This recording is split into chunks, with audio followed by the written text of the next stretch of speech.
আসসালামু আলাইকুম। সবাই কেমন আছো? আশা করি ভালো আছো। আজকে তোমাদের মাঝে হাজির হয়েছি কিভাবে খুবই সহজে ক্যালকুলেটর ছাড়া পার্সেন্টেজ করা যায়। অনেকের অনেক ঝামেলা অ্যাডমিশনের ক্ষেত্রে যে অনেকে ঝামেলা হয়ে থাকে যে কিভাবে ক্যালকুলেটর ছাড়া আমরা ক্যালকুলেশন করব, যোগ বিয়োগ করব। এই ধারাবাহিকভাবে প্রথমে আমরা পার্সেন্টেজ নিয়ে একটি ক্লাস দেখব, করাবো তোমাদের, দেখবে। এই ক্লাসটা দেখার পরে তোমার আর কোনো প্রবলেম থাকবে না ক্যালকুলেশনের ক্ষেত্রে। খুবই সহজে তোমরা ক্যালকুলেশন করতে পারবা। তাহলে ফার্স্টে আমরা প্রথম নিয়মটা দেখি যে কিভাবে আমরা 10%, 20% বা 30, 40, 50, 60, 70, 80, 90 এই পার্সেন্টেজগুলো করবো। এই পার্সেন্টেজগুলো নির্ণয় করা খুবই সহজ। তুমি ধরো সাপোজ একটি মান দেয়া আছে 2,00,000 টাকা। এটা বললো তোমাকে 20%। এটা তুমি ক্যালকুলেটর ছাড়া কিভাবে করবে? খুবই সহজ। তোমাকে সর্বপ্রথম কি করতে হবে? এই শূন্য, এই শূন্য বাদ বাদ দিয়ে দিতে হবে।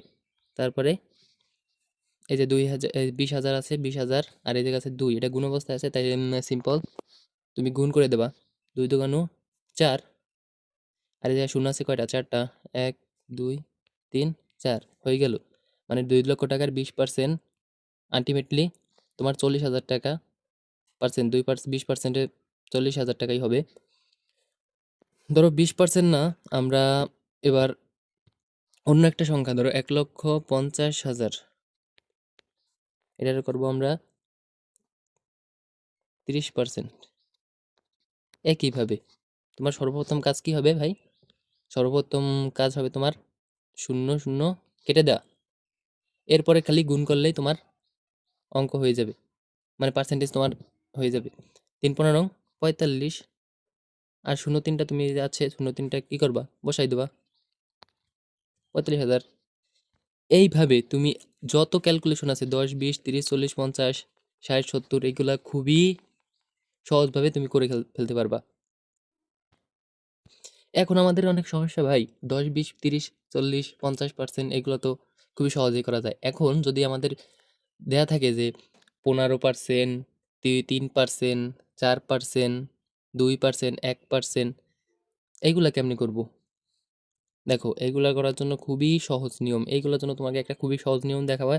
তুমি খুবই স্বল্প সময়ে তুমি ইজিয়ালি তুমি সলভ করতে পারবে সকল ধরনের ক্যালকুলেশন। দেখো, যদি 1,00,000 টাকা এটা বললো তুমি 3% করো। এখন তুমি সবসময় ক্যালকুলেশন ব্যবহার করছো, ক্যালকুলেটর ব্যবহার করছো, সরি। এখন তুমি কিভাবে হাতে করবা? দেখো, তোমার সর্বপ্রথম কাজ হবে 2 শূন্য বাদ, তারপরে কি করব ভাই? তারপরে গুণ করে দেব। 3 দিয়া 1,000-এর গুণ দিলে কত হয়? 3,000।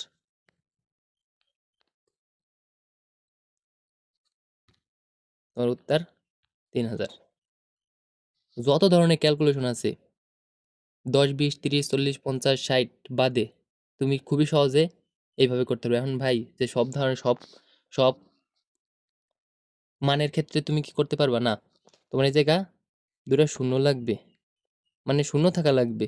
এখন তুমি এমন সংখ্যা দেবে না তোমার অ্যাডমিশন টাইমে যে তুমি করতে পারবা না বা জটিল। এখন তোমার একটা মান দিলো, ধরো সাপোজ 2, 8। এখন এইটারে তোমার করতে হইলো 10, 20, 3%, 3% করতে হলো। এখন তোমার এইটা করতে তুমি কি ক্যালকুলেটর ছাড়া তো এটা সম্ভব না। সম্ভব, ক্যালকুলেটর ছাড়া কিন্তু অনেক টাইম লাগবে তোমার। সেই ক্ষেত্রে এইসব তো দেবে না, তোমাকে খুবই সহজটা দেবে যেগুলা পারবা। ধরো এই পাশে শূন্য থাকবে, মানের ক্ষেত্রে শূন্য দেওয়া থাকবে। ধরো তোমাকে মান দিল 3,00,000, এটা করলো 15%। সেই একই নিয়ম। প্রথমে কি বলছে ভাইয়া? প্রথমে কি বলছে? 2 সংখ্যা, 2 শূন্য বাদ, এরপর খালি শুধু গুণ করলেই হয়ে যাবে।